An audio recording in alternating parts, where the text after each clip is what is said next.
anakanya vutomi byo pfumala vuyimbeleri, anakanya mucato hambi ku ri nkosi wo pfumala vuyimbeleri.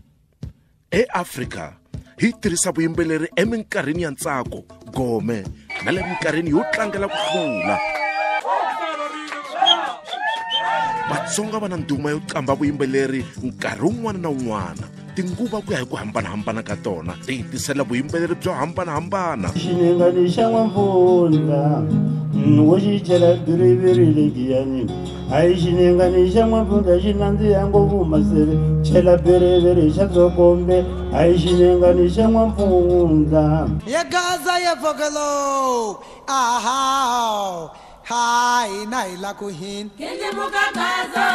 eminkarhini leyi nga hundza, tinkambi Khatisa Chabalala na Obed Ngobeni a va yimbelela hi nhluvuko wa tikoxikaya ra Gazankulu.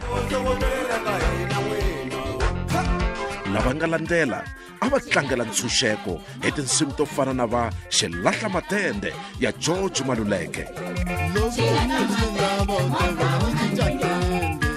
Kasi timfanelo ta vavasati a ku yimbeleriwa hi tona eka tinsimu to fana na Swa Ringana hi Esther M.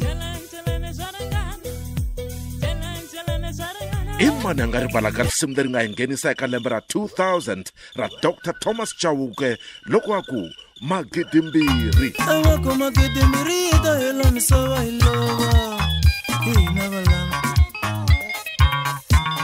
Vuyimbeleri bya swi kota ku hundzisa rito rihi kumbe rihi. Ku xanisiwa ka tinkambi hi vukhamba bya piracy i marito laya kumekaka eka risimu ra Tinkatara hi Timbeva for Life.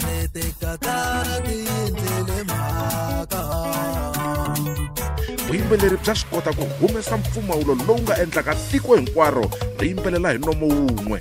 Xikombiso swi katsa tinsimu to fana na Zing Zong na Zeng ya Prince Rangane. Hambi ku ri ti-trends ta kota ku vulavuleriwa hi tinsimu, wo ehleketa hi Color Block ya Joe Shirimani,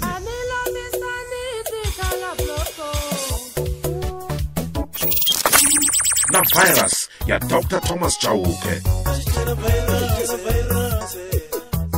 Hambi ku ri switayela swa mincino swi fambelana na tinsimu to karhi, i mani a nga rivalaka mincino leyi nga tisiwa hi tinsimu to fana na Bam Bam, Tsetsa, Xigogo, Xikavekave, Tlevu na tin'wana.